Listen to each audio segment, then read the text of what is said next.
Oi, amigos do Nefa. Eu me chamo Tainara e eu vim aqui conversar um pouquinho e comentar uma história de Chico Xavier. Essa história ela é encontrada no livro Lindos Casos de Chico Xavier, que foi escrito por Ramiro Gama, e ela se chama A Surra de Bíblia. Então eu vou ler ela para vocês para depois a gente comentar.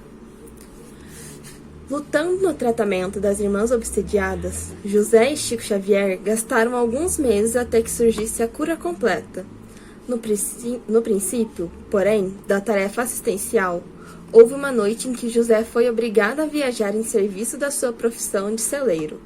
Mudara-se para Pedro Leopoldo, um homem bom e rústico, de nome Manuel, que o povo dizia muito experimentado em doutrinar espíritos das trevas. O irmão do Chico não hesitou e resolveu visitá-lo, pedindo cooperação. Necessitava ausentar-se, mas o socorro dos doentes não deveria ser interrompido. Seu Manuel aceitou o convite e, na hora aprazada, compareceu ao Centro Espírita Luiz Gonzaga, com uma Bíblia antiga sob o braço direito. A sessão começou eficiente e pacífica, como de outras vezes. Depois das preces e instruções de abertura, o Chico seria o médium para a doutrinação dos obsessores.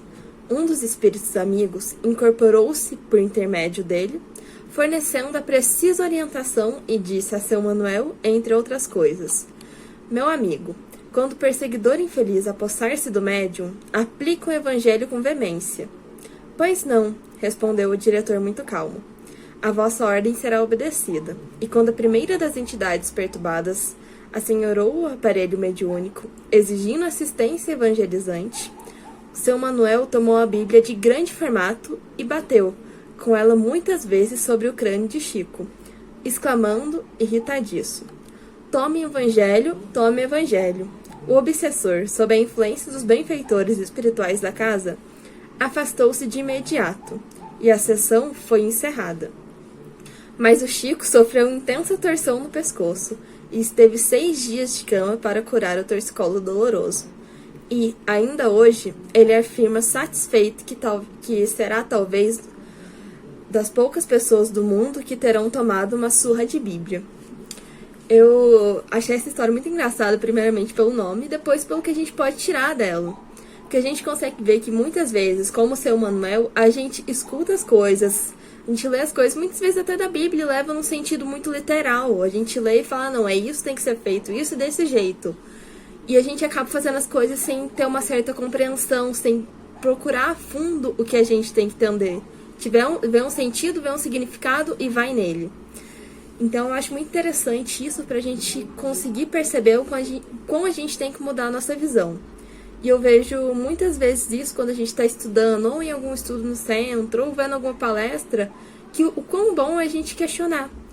Que vamos pensar em uma situação diferente se o seu Manuel não tivesse levado tudo por literal e questionado e entendesse o que era para levar o evangelho. Para levar o evangelho com veemência não era pegar a Bíblia e bater, e bater no Chico.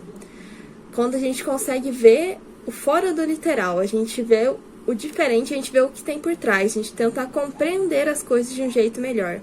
Eu acho que isso é muito importante, não só em tudo na vida, e principalmente na parte que a gente está estudando, quando a gente está aprendendo, quando a gente escuta alguma ordem, ou quando, nossa, tal pessoa fez tal coisa e falou que deu certo.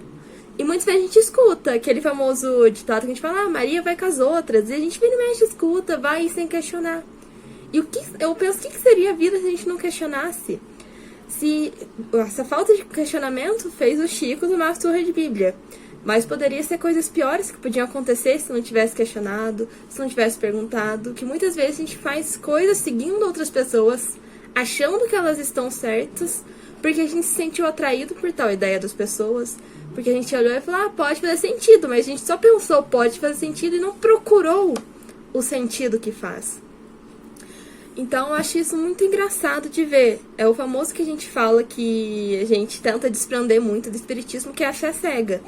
Que muitas vezes no início de todas as religiões, no princípio de tudo, tinha muito essa fé cega, que via uma coisa, essa coisa era verdade, tá escrito na pedra, é verdade. Então é uma coisa que a gente tem que tentar desprender, olhar e questionar, tentar entender por quê, procurar as próprias respostas. Eu acho que essa mensagem traz muito disso pra gente, o fato que a gente tem que tentar entender, que a gente tem que questionar, que a gente tem que começar a pensar por si mesmo. Porque se a gente pensar pelos outros, não vai adiantar muita coisa, a gente vai ficar seguindo os outros e não vai conseguir ter as próprias ideias, nossos próprios objetivos, vai simplesmente tentar ser uma cópia do outro, achando que o outro tá correto e a gente tem que seguir ele totalmente. Mas foi isso que eu queria comentar um pouquinho da mensagem com vocês e eu espero que vocês tenham gostado.